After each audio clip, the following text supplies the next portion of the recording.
আসসালামু আলাইকুম প্রিয় ভিউয়ার্স, প্রিয় সাবস্ক্রাইবার, কেমন আছেন? আশা করি ভালো আছেন। আবদুল্লাহ এসএসটির পক্ষ থেকে সবাইকে অসংখ্য ধন্যবাদ।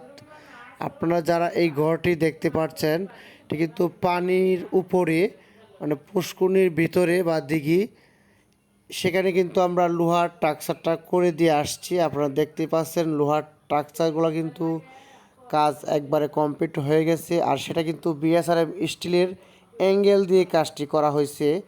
যেই শেডের অ্যাঙ্গেলগুলো দেখতে পাচ্ছেন সম্পূর্ণ বিএসআরএম দেড় অ্যাঙ্গেল দিয়ে কাজটি করা।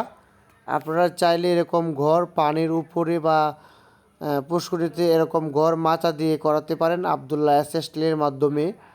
যে যেখান থেকে আমাদের ভিডিওগুলো দেখছেন সবাই কিন্তু আমাদের আবদুল্লাহ এসএস স্টিল ইউটিউব চ্যানেলটি কিন্তু সাবস্ক্রাইব করে পাশে থাকা বেলটি বাজিয়ে দিবেন। লাইক এবং কমেন্ট করতে কিন্তু ভুলবেন না। আপনি কোন জায়গা থেকে আমাদের ভিডিওটা দেখছেন অবশ্যই কমেন্ট করে জানাবেন আপনার মতামত। সম্পূর্ণ ঘরের কাজটি আপনারা দেখতেই পারছেন কিভাবে করা হয়েছে। এখানে সিমেন্টের